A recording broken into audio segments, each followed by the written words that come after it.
Obviously, Graham Platner still needs to file the paperwork. Presuming that he does, how do you assemble 600 delegates and have a credible convention in less than 3 weeks?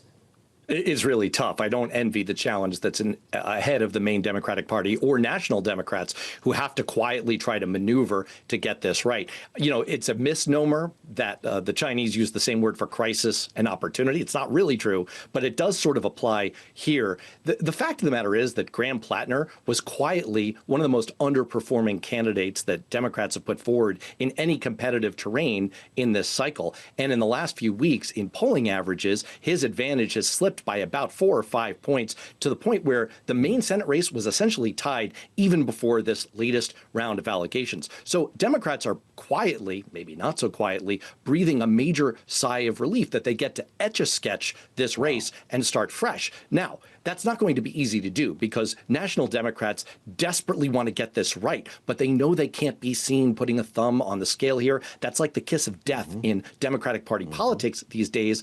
You see that in all the announcements from all the people who want to be nominated. They're playing up their outsider credentials, their grassroots, energy and momentum. They say that they can capture the same kind of vibe that Graham Platner was capturing, which is very real on the ground in Maine. Right. So the national Democrats, they want to direct the show here. They want to try to influence things, but they can't be seen doing it.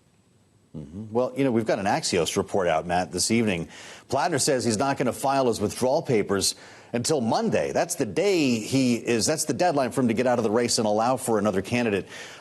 Look, he's continuing to profess his innocence. He has not apologized, actually. In fact, some were disappointed that he did not in the video. Is there any chance that he tries to revive this, stay in the race? I can't speak for the mindset of someone like this. It would be, this is the kind of time where if you have people in your life that you trust in politics, they come to you and they give it to you straight. There's no path forward for him. He is not going to come out of this with any kind of a good reputation. But, if he tries to hang on here, he would be such an all-time villain in American politics and Maine politics. It's not even worth talking about. I think this is much more of a power play. He's already made noises that he wants to have a role in appointing, like having an influence in who's going to succeed him here.